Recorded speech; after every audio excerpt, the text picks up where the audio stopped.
Welcome to Locked On Yankees, which is part of the Locked On Podcast Network, your team every day. Thank you for making us your first listen every day. I am Stacey Gotsulias. You can start the season with a big return on FanDuel. New customers will get started with $150 in bonus bets if you win your first $5 bet. Visit FanDuel.com to get started. With me as usual, although you just saw him, my co-host, Brian McKeon. Look, it's Monday, okay? Gave you a little preview, I guess. It's Monday. I'm not functioning well. Before we get started, don't forget, subscribe to Locked On Yankees on whichever podcasting platform you prefer. Subscribe to our channel on YouTube, like our videos, hit the bell so you're notified when our videos go live. On today's show, we're going to do a little bit of a World Series history lesson. We're going to preview the pitching matchup in Game 3 and do actually a second World Series history lesson in a way in segment 2. But first, let's preview Game 3 and what the Yankees need to do in this first must-win game of the playoffs for them. Yeah, so it looks like Shohei Ohtani is going to play, but I'm not sure how effective he'll be. Clearly was very hurt. More than likely has a partially torn or fully torn labrum, because when your shoulder gets dislocated, you're always getting that. Even if his shoulder wasn't fully dislocated and it was sublocated, it's still a partial dislocation. He's hurt.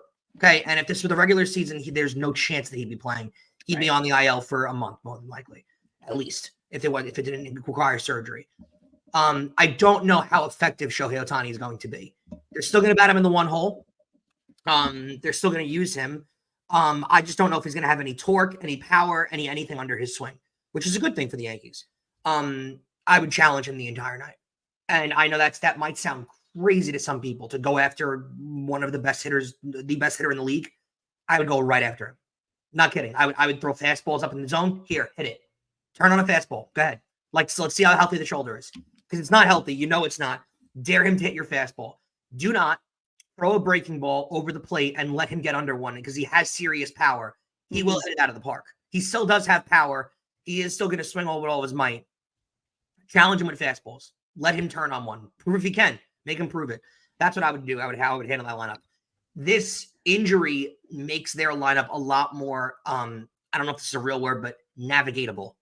It makes it a lot more able to get around their lineup, to plan around their lineup. You saw that issue the other night, right? With in Game 1, I guess, with Nestor, right? Where he got Ohtani out, but then Betts was up, and then it allowed them I guess a legal play allowed them, the runners, to move up. It made Betts go to first base on the intentional walk.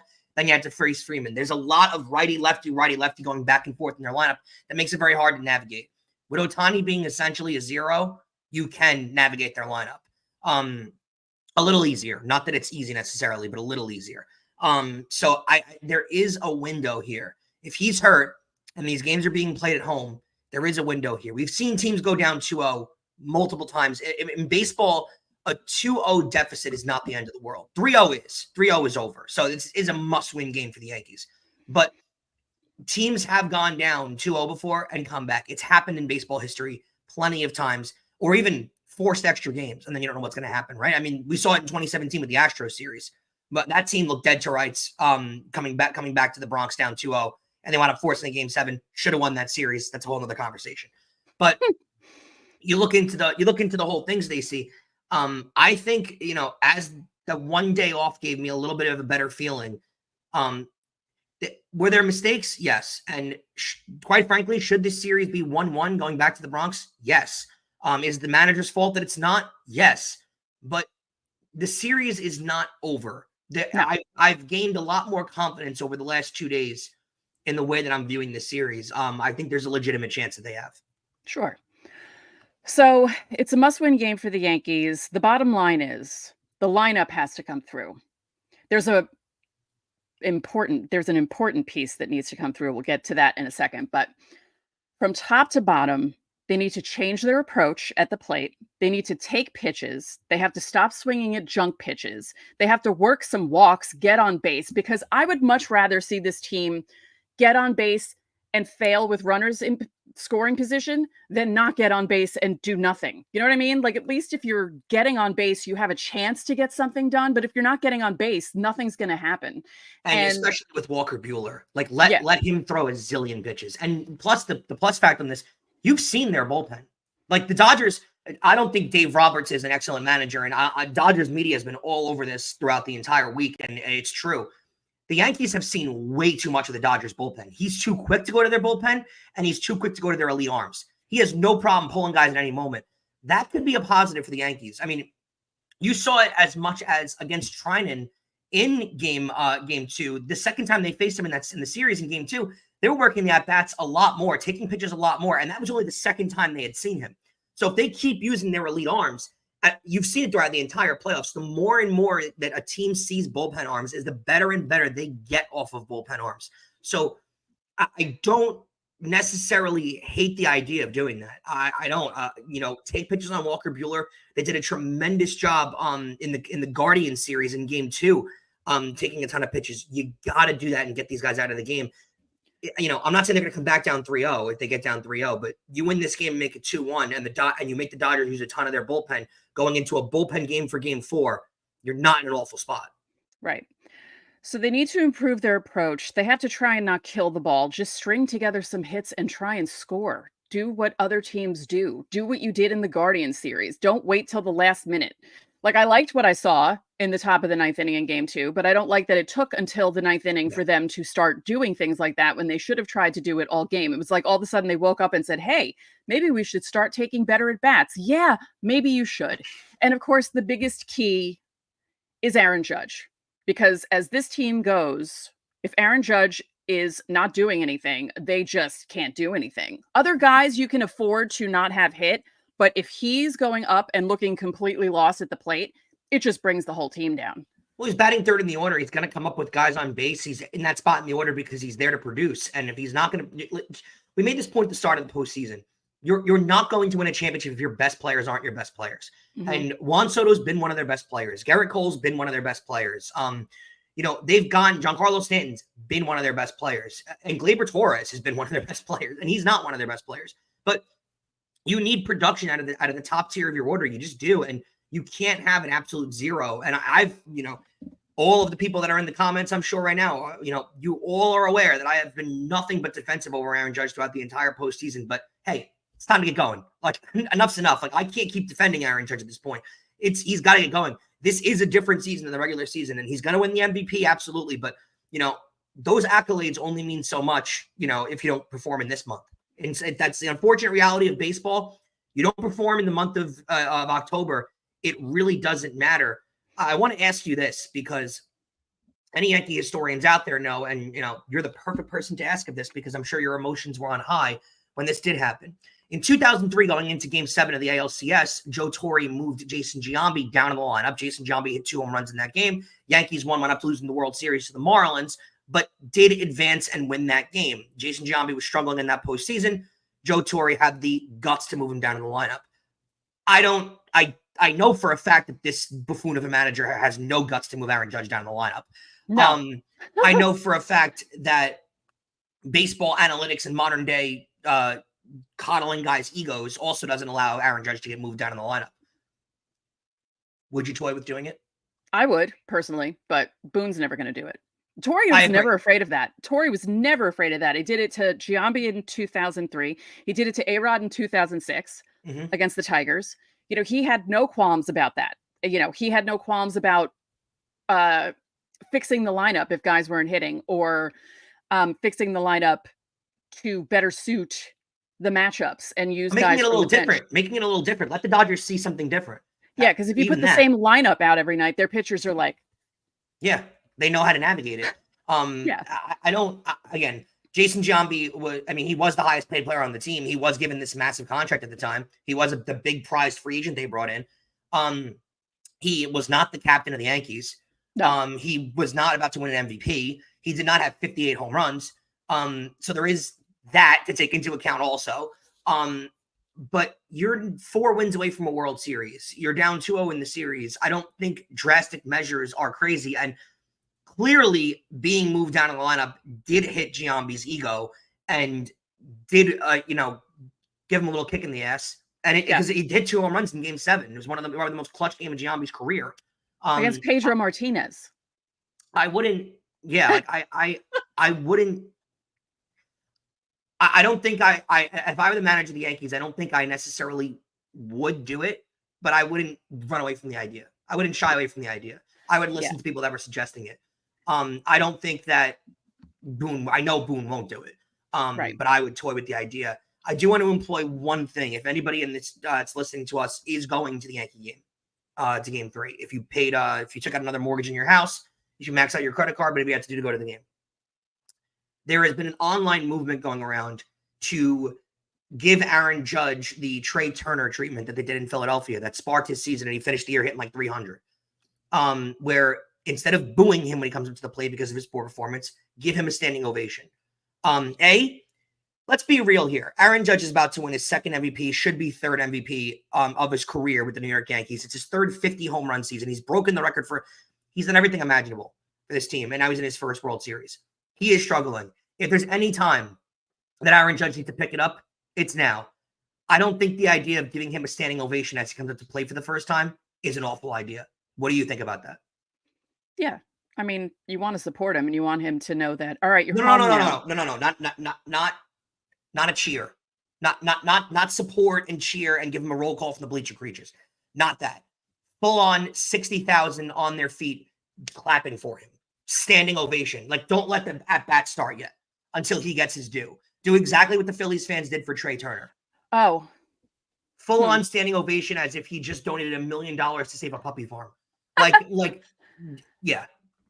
Do you hate the idea? Because I don't. And it worked with Trey Turner. The Phillies fans did it after he struggled for the first month, and he wound up finishing the year in 300. Yeah, I mean, I don't hate it. You're supposed to support your team. I mean, it's not a foreign concept. I know it is to some Yankee fans, but it shouldn't be a foreign concept. Just one quick thing, and then we have to go to a break. Meaning, I'm going to say this one quick thing, and then you guys think about it during the break. The offense has to score enough to prevent Boone from making any stupid mistakes. That's a good point. Do you agree? Because I think that's a big key. But another good thing, the bullpen is rested with the day off. And, there are 3 games at home if they at least win tonight. And so they just really need to make sure that Boone doesn't affect the outcome of the game. That's my biggest fear, that it's going to come down again to something stupid happening. And we don't want that, because don't give him the opportunity to make a stupid decision. Yeah. All right. So coming up next, we're going to take a closer look at the pitching matchup and talk about what we need to see from the offense against Buehler and what we need to see from Clark Schmidt.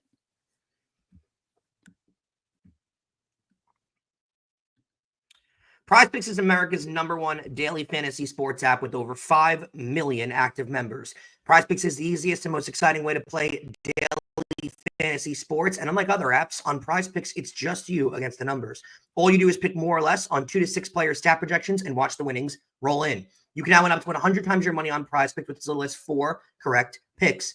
Want to play PrizePicks alongside Drewski, Joe Budden, and MMA champ Sugar Sean O'Malley? You can now find community plays under the promos tab of the app to view entries from some of the biggest names in the PrizePicks community each week. PrizePicks puts their members first, so all withdrawals are fast, safe, and secure. And when my picks hit, I get my money in as quickly as 15 minutes.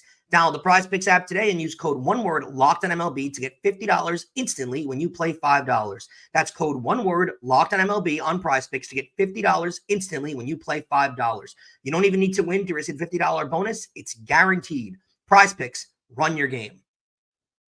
And don't forget that you can catch every pitch of the Yankees hometown broadcast with SiriusXM.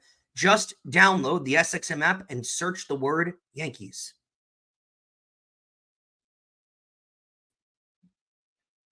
So, Stacey, big pitching matchup for definitely the biggest start of Clark Schmidt's career going on tonight. Walker Buehler is the storyline to me. Clark Schmidt's been really good this year, not taking anything away from him. It's amazing that he's earned a World Series start. It's amazing that he's the Yankees Game 3 starter. I'd like to analyze Buehler a little more, because Walker Buehler was one of the top young pitchers in all of baseball at one point, right? I mean, he was everything. He was one of the top young pitchers in the game. He was one of the guys that you feared the most in the game. He was the Dodgers opening day starter at one point. He was everything when it came to young pitchers and the model that you wanted to create for young pitchers in baseball. And he has become a zero Simple as that. He has become a nothing for them. He's completely fallen apart. He's had injuries. He hasn't gotten back from them properly. This is one of those starts, though, with how bad that he's been. He could give you one good start in tonight's game and change everything. So it really is fascinating to me how if Walker Buehler can give them a great start in game 3 tonight and that in the Bronx, you could change the entire outcome that Walker Buehler, the entire thought process that Walker Buehler's had in the last 2 years, in the last 3 years. They just need to stop making the Dodgers starters look good because all of them came in with, Flaherty had a good performance against the Mets, but he also had a not so good performance against the Mets. Yamamoto was barely making it into the 4th inning. And then these guys come in and they pitch well against the Yankees because, again, the Yankees' approach has not been great the first 2 games. And I'm hoping they change it at home. I hope they change it against Buehler because he's a 6 ERA in the postseason. There's no reason to not hit this guy. You need to hit him. You need to hit him early. The Yankees need to be up when the bottom of the 1st inning is over. They need to have a lead in the game when the bottom of the 1st inning is over. I don't want to see anything less than that. I don't want to see this, they got some hits. No, you need to score against Walker Buehler. He's not good. I'd agree with you. He's not. He hasn't been good. He's been a different pitcher. He's completely changed. And again, he leaves you an opportunity here too going in game 3, because if I were the Dodgers, I would have potentially put Yamamoto in game 3 and Buehler in game 2, especially after winning game 1. Because if Buehler, wet the bed in game 2, all right, you could have used the bullpen. You had a day off following. And then you could have put him in game 3 where he's dominated against the Yankees in Yankee Stadium. You had a little bit of an opportunity there. Walker Buehler allows the Yankees to get to him early, but also get to the bullpen. Allow them to use their bullpen. If you get Walker Buehler out of this game in the 3rd inning and they have to go to their bullpen and they have to use every single bullpen pitcher again, and the Yankees get another look and their arms are more wasted, and they have a bullpen game tomorrow and now games in 3 straight days. There is plenty of opportunity to make them really exhaust all options when it comes to their bullpen in this spot. Then in game 5, you're asking Jack Flaherty on the road to give you 7 innings at that point if you use their bullpen up. So Walker Buehler going in game 3 opens up a window for the Yankees that they have to be a little fortunate they're getting. Yes. They need to take advantage of this. Clark Schmidt, 3.86 ERA in the postseason. They just need a little more length from him. They need him to make it through. I would like for him to make it through the 5th inning. Not that the Dodgers lineup is easy to navigate, because even with Shohei Ohtani with half a shoulder, you still have to worry about Mookie Betts, Freddie Freeman, Teoscar Hernandez, Kike Hernandez, Max Muncy. Shall I go on? Like, the whole lineup is frightening. So even with Ohtani out, it doesn't make me feel any better because the rest of the lineup is so potent, and any one of them can do something big. Tommy Edman. Hello. How could I forget about him? Because he's always doing something. And it makes me feel infinitely better without Ohtani, though. I don't agree with you on that point. Like, Ohtani is the best hitter in the game. Sure. Yeah, their lineup is still terrifying and they could still lose games without him. But that's the difference. But this is the difference between the 2 teams. Ohtani can go out. The rest of those guys will still keep hitting. Judge hasn't been hitting, and the rest of the Yankees lineup's like, No, that's what scares me. I mean, Juan Soto's been great. Gleyber's been great. Giancarlo's been great. In the first 2 games of the World Series, when you look at game 2 until the 9th inning, besides Soto, no one was doing anything. They all looked awful. And they can't do that with Aaron Judge not hitting. You have to change your approach. So they have to be better tonight. Every single one of them has to be better tonight. You can't just rely on Soto, Stanton, and Judge. You can't just rely on Gleyber to get on base for Soto. You need the guys at the bottom of the lineup and even the guys toward the middle bottom of the lineup to do things. Yeah, no, I'd agree with you. Where would you go at catcher tonight? Wells. You'd stick with Wells, even though he hasn't hit at all? Yes, because he's better defensively. I don't care about the hitting. He's better defensively than Trevino. And they're not running. They're not running on Wells. And when they do run on Wells, he's usually getting guys out. So, yeah, no, I would do Wells. Because Wells has the ability to turn on a ball and hit it. I feel more confident, even though Wells hasn't been hitting, in his hitting ability than Trevino's. I'd agree with you. I think Wells has a better chance to pop one, too. Yeah. So a lot of people are talking about how the Yankees are down 0-2, and they're comparing it to the 96 team. There are a few differences here. The 96 team lost the first 2 at home. They were outscored 16-1.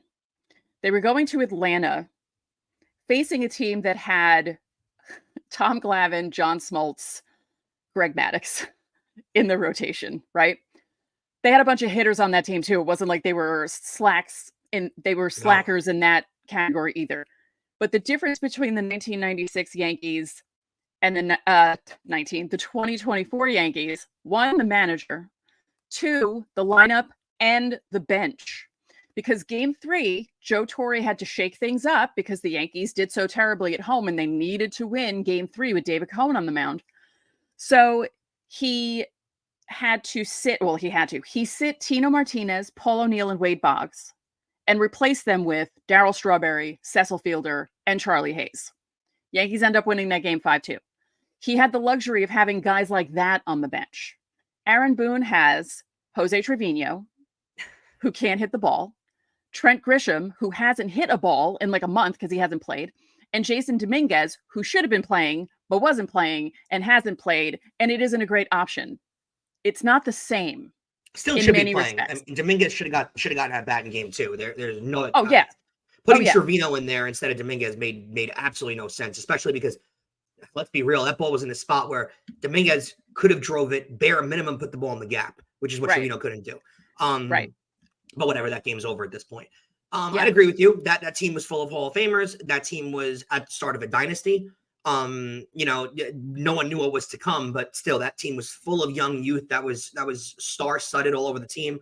I'd agree with you. And I mean, the clear managerial advantage is not even close. I mean, you had a Hall of Fame manager and you have a buffoon right now. Because wait, one point, it is funny because a lot of people complained about Torre moving guys in the lineup and moving guys down who were big hitters in this and that. And now that I have the wealth of experience and years looking back, I agree with Torre because that sometimes can kickstart a guy. So the lineup's going to come out today and it's not going to change. No, of course. It's going to be the exact same lineup. It's been the exact same lineup. There's not going to be any difference. Absolutely mind-bogglingly insane to think about for this reason alone, Stacey. In this analytical era of baseball, all we've done is get pissed off about how the lineup is different every single day. Because this guy's got better numbers in the 6-hole against this pitcher, against the 5-hole, and this lane he's got to be in. It's been ridiculous. The lineup was much more consistent in the Torre era. Now we get to the postseason. And a time when players were struggling and Joe Torre had no problem with moving things around in the lineup. Boone's just like, no, we're going to keep it the way it is. Yeah. Now we keep it the way it is. For the last 5 years of Boone's tenure, we've had no problem changing the lineup at any given moment. For whatever reason, we're going to move Ronald Torreyes from the 8-hole to the 2-hole today because he's better against lefties in this spot, in this lane. For whatever stupid reason you want to come up with because the analytics match it. Whatever. We've all sat here and dealt with it. All of a sudden, out of nowhere, now the lineup doesn't change because guys are struggling. And make it make sense. It makes none. But you're right. They had a Hall of Fame manager taking the helm at that point, and now you have. I mean, he wasn't at that point. He became one because of what he did with the Yankees. Because it was a big. People were so upset when they hired Joe Torre. The headlines were "Clueless Joe," and they just didn't think anything was going to work out. And then, what was the feeling around New York when the lineup changes were going on? Was WFAN just on a toot every day with the newspapers going crazy when the lineup changes were constant, or no? I didn't really listen to FAN because I had the same feeling I have now where I just can't stand listening to some of the people on there, and I can't stand listening to the people calling in because they make me want to bash my head into a wall. Amongst my group of friends that I'm still friends with, that we have a private Slack group to talk about baseball, we used to be on message boards back then. The message boards went nuts. What's that? I can tell you that. We were on NYY Fans all those years ago, 20 something years ago. And people were, I can't believe he's batting A-Rod 8th. Like that sort of stuff. But again, looking back, it was the right decision.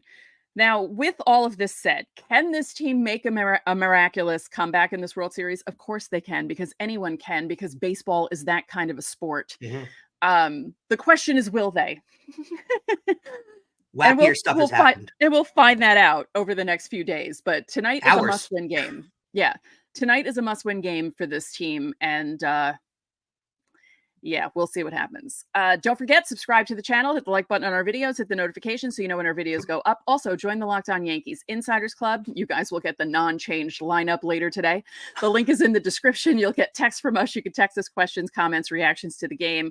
Like I said, we send out lineups, roster moves, breaking news, if there's anything going on, so you don't have to check social media. There's a 14-day free trial. Coming up next, another history lesson. Get ready to take the NFL action with FanDuel. It's America's #1 sportsbook. Because right now, new customers can bet $5 and get $150 in bonus bets if you win. FanDuel Sportsbook app gives you everything you need to place live bets on the NFL, all available in one place. So when you get a hunch in the middle of the game, you can check out the latest stats, view live play-by-play, and so much more on the same page where you place all of your bets. Just visit FanDuel.com to join today. You'll get started with $150 in bonus bets if you win your first $5 bet. That's FanDuel.com. Never waste a hunch and never make every moment more with FanDuel. Tongue-tied there. Yankees are -155 tonight against the Dodgers. Pretty heavy favorite in Game 3. So the bookies think it's going to go a little further than that. You can bet all of that on FanDuel.com, which is the official sportsbook partner of the NFL. And don't forget that you can catch every pitch of the Yankees hometown broadcast with SiriusXM. Just download the SXM app and search the word Yankees. So, Stacey, we're going to go into a little bit of a history lesson here. I want to provide a little bit of historical measure before we start this segment. Yesterday was the anniversary of, in my opinion, the greatest baseball game ever played. Game 6 of the 2011 World Series. Cardinals versus Rangers. David Freese, the triple. Alan Craig. We will see you tomorrow night. One of the greatest games that I've ever watched. I'm sure people are going to go crazy in the comments now about the 1932 Game 2 was the best game ever. Whatever. I think it's one of the greatest games ever played. I really do. I know that you probably remember that World Series like it was yesterday too. That's got to be one of the greatest World Series you've ever watched too, right? I didn't really watch World Series when the Yankees are out, but I did kind of watch that one. Yeah. Wow. I didn't like watching things once the Yankees were eliminated. Interesting. I'm not. I like watching the playoffs. If the Yankees aren't in the playoffs, then I don't care because it's like, well, they didn't make it, so who cares? But when they lose, I don't like watching. Like, I certainly don't want to see the team who beat them advance and do anything. Yeah. Interesting perspective. Well, that Rangers team did advance and beat the Yankees. And no, that was 2010 when they did that. 2011 they lost to the Tigers. Oh yes, you're correct. That was an unbelievable Rangers team, though. That's a team that still didn't win a World Series until last year. So they had to wait a little bit longer to get their World Series. And that Cardinals team was awesome. A bunch of players that were huge parts of that World Series that became afterthoughts afterwards. They're like legends in St. Louis, but what the heck did David Freese become? Or Alan Craig? Like, it's crazy how championship teams happen like that. And then you have guys that became nobodies, like Tommaso Morte. What did he become after that World Series? Or Phil Hughes. He was amazing, though. I know he was, or Phil Hughes. Like, those guys just disappeared. Really wild. But give us your history lesson, please. I just wanted to bring that up because I love that World Series.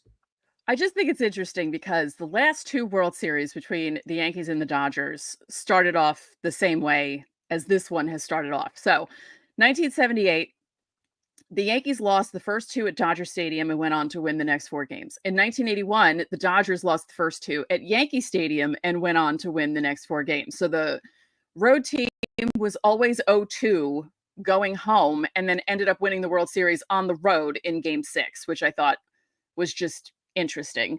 Will this series do the same? Who the heck knows? Would I like for that to happen? Of course I would, but we don't know how things are going to go. They just need to win tonight. Just win tonight. One by one. Just win the game in front of you. It's right in front of you. It's right in front of you. As much as we make fun of Boone for saying that, it's literally right in front of you. This time it's true. It's true. One game at a time. It's such a cliche, but it's completely true. One game at a time. It's house money at this point. You're home. You're home. I wouldn't call it house money. but you're home against Walker Buehler, who hasn't pitched well. You have the crowd behind you. You had the crowd not behind you in Los Angeles, which they're very loud in LA. I have to give them credit. They were like really like crazy during that game. And I was impressed with the crowd atmosphere there. Yeah, not quite house money, but you have no excuse to lose this game. Honestly, you really don't. So if you agree with you.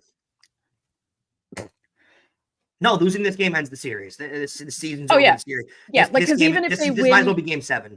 Because even if they win game 4, it's like the uphill battle is. Yeah, there's no way. No.